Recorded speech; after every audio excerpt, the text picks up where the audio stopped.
Students, we are continuing with the fourth chapter from section C, the gold frame.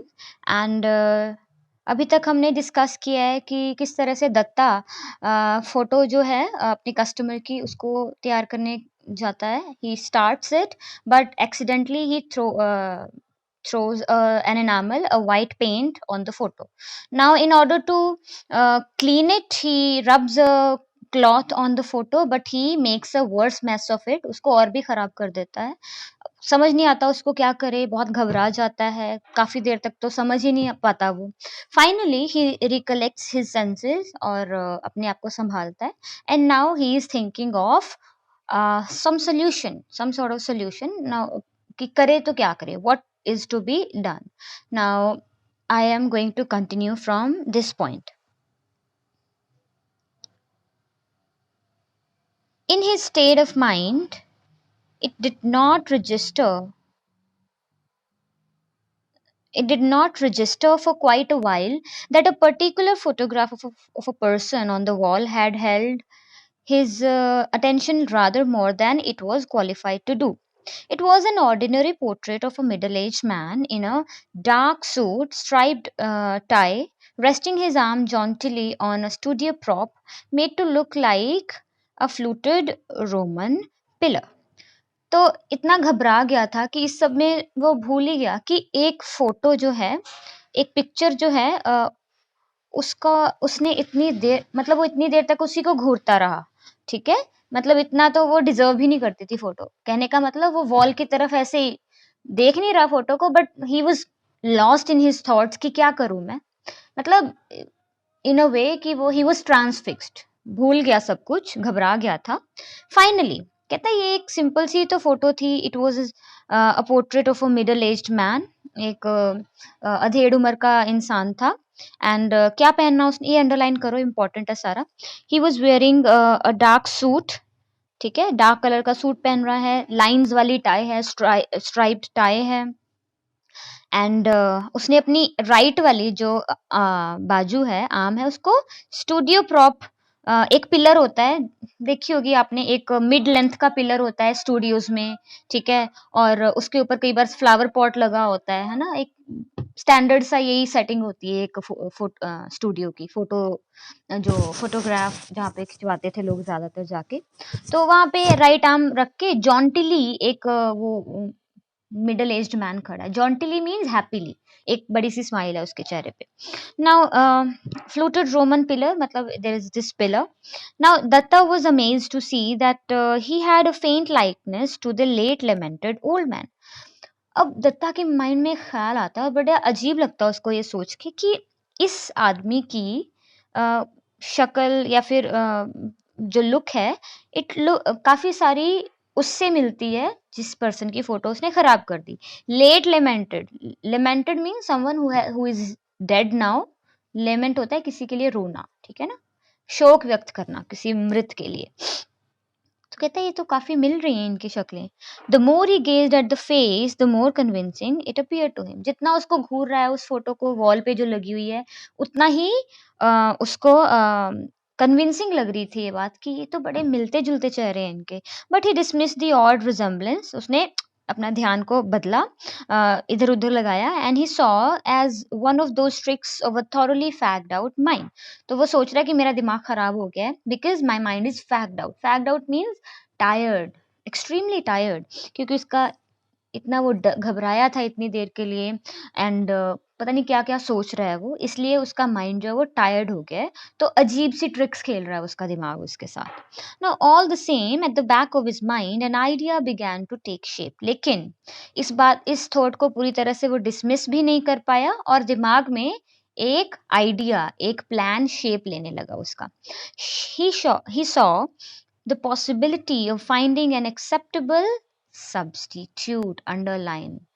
तो लग तो रहा था कि उसको कि शायद वो एक सुटेबल, एक उपयुक्त सब्स्टिट्यूट ढूंढ लेगा, मतलब रिप्लेसमेंट ढूंढ लेगा इस फोटो की वो.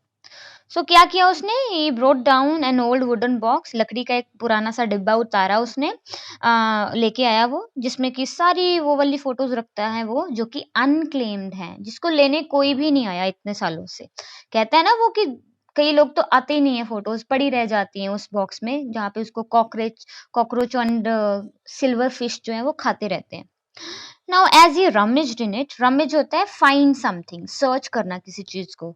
तो पैनिक करते हुए तेजी से उसको जब रमेज कर रहा है, सर्च कर रहा है, तो वो सारे स्पाइडर्स और वो जो इंसेक्ट्स हैं, this scurried helter skelter all over the floor. Scurried means ran away, भाग गए वो, हेल्टर स्केल्टर इधर उधर, हियर एंड देयर, भागने लगे इधर उधर, जो भी उसमें छुप के बैठे हुए थे सारे insects. Unmindful of them that the anxiously searched for the brownish photographs of the old man's vintage। तो ढूंढ रहा है पुरानी पुरानी फोटोज, ब्राउन कलर की लाइट शेडेड फेडेड फोटोज को ढूंढ रहा है वो, ठीक है। Now but he had to reject a lot of them, बहुत सारी फोटोज को तो उसको रिजेक्ट ही करना पड़ा, because they were not suitable, acceptable नहीं होती वो।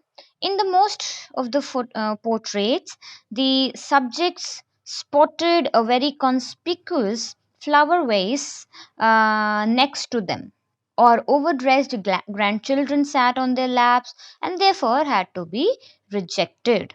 तो ज्यादातर पोर्ट्रेट्स क्यों रिजेक्ट हुए, फोटोज क्यों रिजेक्ट हुई? बिकॉज क्योंकि उनमें सब्जेक्ट स्पॉटेड, सब्जेक्ट मतलब वो जो पर्सन है, जो जो लोग थे उन फोटोज में, उनके पास क्या पड़ा हुआ था, एक फ्लावर वेस पड़ा हुआ था, फ्लावर पॉट पड़ा हुआ है, ठीक है। जैसे कि मैंने बोला वो होते ही थे अक्सर, वहां पे आर्टिफिशियल फ्लावर पॉट पड़ा होता था, लेकिन इस ओल्ड मैन की फोटो में नहीं है। कॉन्स्पिक्यूस क्या होता है? Easy to see, very obvious, कि ये तो दिख ही जाएगा कि अरे ये फोटो में फ्लावर पॉट कहाँ पे आया, मेरी फोटो में तो नहीं था, समझ रहे हो?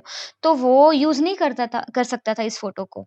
या फिर ओवर ड्रेस्ड, मतलब बड़ी बड़ी फ्रॉक्स में, ऐसे कोट्स में ग्रैंड चिल्ड्रन बैठे हुए थे उन पर्सन्स के लैप में, गोद में, तो उनको भी वो यूज नहीं कर सकता था। तो ये सारी फोटोज तो उसने रिजेक्ट कर दी। लकीली फिर भी उसकी किस्मत अच्छी थी कि एक फोटो उसको मिली है जिसके साथ कि वो ये शॉट ले सकता था, रिस्क ले सकता था। There was a fair risk he could take.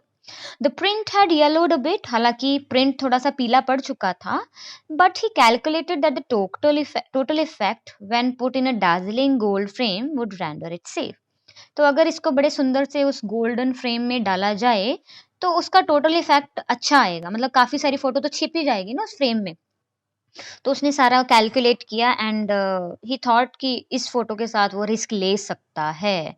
सो अभी तक हमें पता है that दत्ता ये पता चला है कि Datta is ready to take risk and वो फोटो को रिप्लेस कर देगा, क्योंकि वो वाली फोटो तो बियॉन्ड रिकवरी है, वो तो खराब हो चुकी है, तो वो किसी और फोटो को रिप्लेस करेगा इस फोटो के साथ।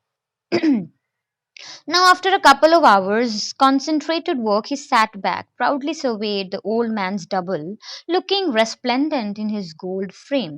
तो घंटों के कॉन्सेंट्रेटेड, पूरी लगन के साथ काम करने के बाद उसने प्राउडली अपने काम को देखा, जो कि ओल्ड मैन का, वो जो बड़ा गॉड लाइक व्यक्ति था, उसका रिप्लेसमेंट, उसका डबल रोल ही मान लो। वो बड़ा रेस्प्लेंडेंट लग रहा था। रेस्प्लेंडेंट क्या होता है? मतलब he looked very fresh in this gold frame, looked very magnificent. Now he was so pleased with his achievement that he forgot he was taking perhaps one of the greatest risks any frame maker ever took। अब इतना खुश हो गया अपनी achievement पे कि ये तो बड़ी सुंदर लग रही है फोटो, बहुत सही लग रही है, एंड शायद रिस्क लेना सही होगा इसके साथ। इस सब में वो ये भूल गया कि ये बहुत बड़ा रिस्क ले रहा था, वो इतना बड़ा कि आज तक किसी भी फ्रेम मेकर ने नहीं लिया था, ठीक है। Now he even became bold enough to challenge the customer if his faking was discovered. तो इतना तो वो इतना भी उसने डिसाइड कर लिया कि अगर ज्यादा से ज्यादा कस्टमर उसके साथ लड़ाई करेगा और बोलेगा कि ये तो मेरी फोटो नहीं है, तो वो उसको भी चैलेंज कर देगा और उसको शायद विश्वास भी दिला देगा that no, look my dear man, I don't know who has been fooling you, मुझे नहीं पता तुम्हें किसने बेवकूफ बनाया, लेकिन this is the picture you brought here for framing. तुम तो यही फोटो लेके आए थे, अब इसको लेके जाना है तो जाओ, नहीं तो फेंक दो चाहे। तो इतना कॉन्फिडेंट हो गया अपने काम को देख के कि मैं तो कॉन्फिडेंटली झूठ भी बोल दूंगा। Now the days that followed were filled with suspense and anxiety. आने वाले दिन कुछ दिन काफी रोमांच से भरे हुए थे.